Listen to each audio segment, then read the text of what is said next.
کسی گاؤں میں ایک لکڑہارا رہتا تھا جو اپنی گزر بسر کے لیے روزانہ جنگل سے لکڑیاں کاٹتا اور بازار میں آ کر بیچتا تھا۔ اس کے ساتھ اس کا ایک شاگرد بھی تھا جس کا نام علی تھا۔ علی سارا دن اس کے ساتھ رہتا اور کام میں اس کا ہاتھ بتاتا تھا۔ ہر روز کی طرح جب ایک دن وہ جنگل میں لکڑیاں کاٹ رہے تھے تو اچانک ان کو ایک شیر کی آواز سنائی دی۔ جیسے انہوں نے چنگھاڑ سنی وہ دونوں گھبرا کر جلدی سے قریب کے ایک درخت پر چڑھ گئے۔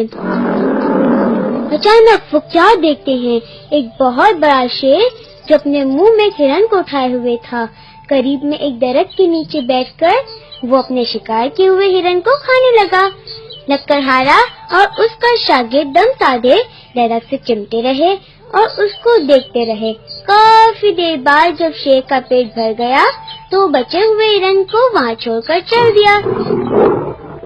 شیر کے جانے کے بعد جیسے ہی لکڑہارا اور علی وہاں سے نیچے اترنے لگے تو یہ دیکھ کر وہ پھر سے اپنی جگہ پر دبک گئے۔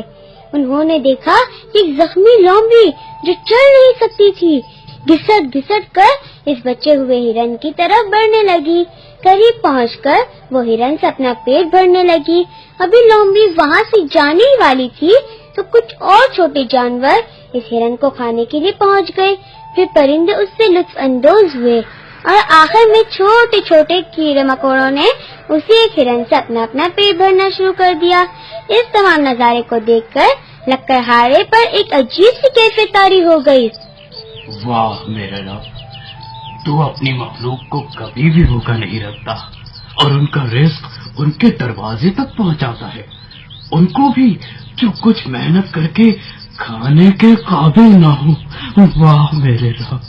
اس واقعے کا اس پر اتنا اثر ہوا کہ اس نے اپنی کلہاڑی اپنے شاگرد علی کے حوالے کی اور بولا، جب مخلوق کو اس کا رب کسی حال میں بھوکا نہیں رکھتا تو پھر ہمیں اتنی محنت کرنے کی کیا ضرورت ہے؟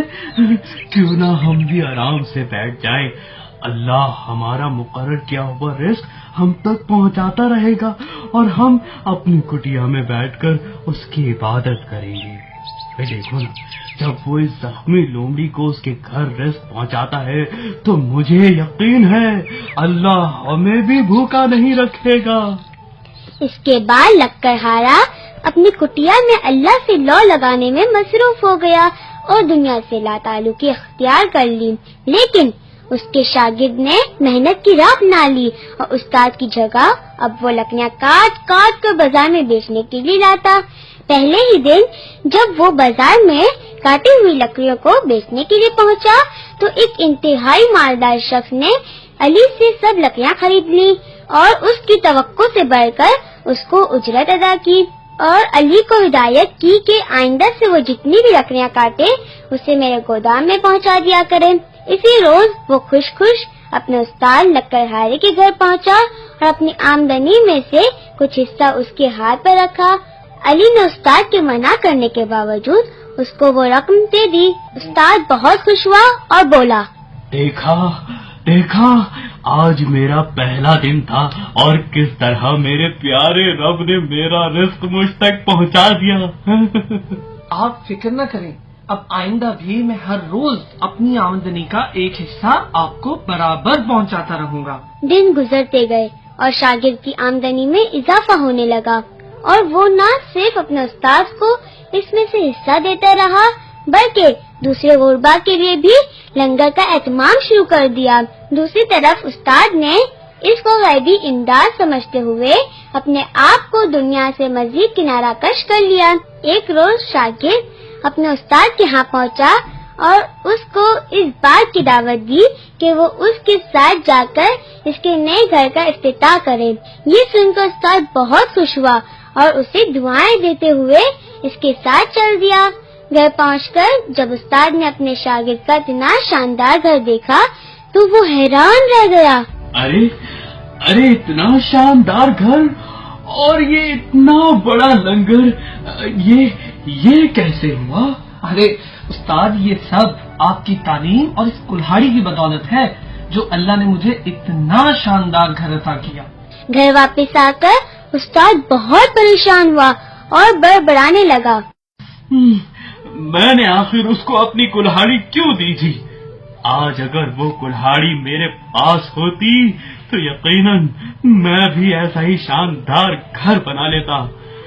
واری قدرت، یہ تیرا کیسا انصاف ہے کہ اس کو تو تو نے اتنا امیر کر دیا اور مجھے اتنا غریب۔ مجھے ہر روز اس کی دی ہوئی تھوڑی سی خیرات پہ گزارا کرنا پڑتا ہے، جبکہ وہ کل کا چھوکرا جس نے کام بھی مجھ سے سیکھا آج اتنی ٹھاٹ سے زندگی گزار رہا ہے۔ یہ سراسر ناانصافی ہے، یہ سراسر ناانصافی ہے۔